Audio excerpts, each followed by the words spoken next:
অর্ণব, আমি ঠিকই জানতাম তুই আসবি। হুদাই কালকে রাগ দেখাইলি না? শুধু শুধু রাগ দেখাই নাই, কেন দেখাইছি তোকে বুঝাইতে পারবো না। হইছে, চলে যাইতেছি আমি। সামনে অনেক স্ট্রাগল বাকি, কবে ফিরবো কোনো ঠিক নাই। যাওয়ার সময় তো একটু হাস। আচ্ছা, তোকে একটা জিনিস দিব, রাখবি?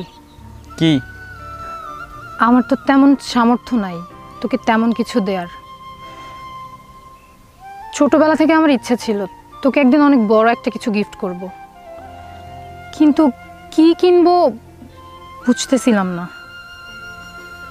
সে ক্লাস 8 থেকে আমি এটার মধ্যে তোর জন্য টাকা জমাইছি।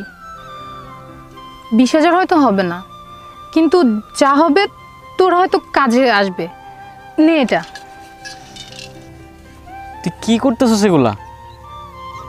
তোর আমার নিয়ে টেনশন করতে হবে না। আমি বাসায় বাবার সাথে চিল্লাচিল্লি করে কালকেই কিছু টাকা ম্যানেজ করে ফেলছি। আর আপাতত মিররলেস নিতেছি না, একটা ডিএসএলআর দিয়ে কাজ চালাই নিব। তারপরেও তুই প্লিজ রাখ এটা। তোর দেওয়া গিফট তো আমি ঠিকই নিব, কিন্তু এখন এটা আমি তোর কাছে জমা রেখে যাইতেছি। দেখ, এটা তোর একটা ইমোশন, আর তোর ইমোশন আমি ভাঙতে পারি? ধর ধর। আবার মনে করিস না তোরে আমি দিয়ে যেতেছি, সবগুলো টাকা কিন্তু আমার, আমি কিন্তু এসে আবার ফেরত নিব। এটা ভাঙার কথা ভুলেও ভাববি না। নিজের খেয়াল রাখিস, ওইখানে তো কেউ নাই তোর। আমার নিয়ে তো টেনশন করিস না। ফাহিম ভাই অনেক ভালো মানুষ, ওনার সাথে আমার অনেক কথা হয়েছে। দেখবি সব ঠিকঠাক হয়ে যাবে। এখন একটু হাস।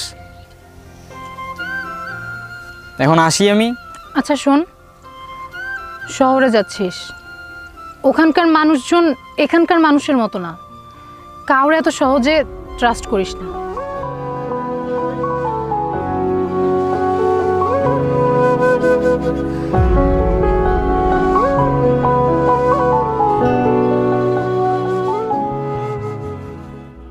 কার ট্রাস্ট কে ভাঙে, সত্য মিথ্যা কেই বা জানে। এই তো জীবন, এখানে কেউ জিতে আর কেউ হারে।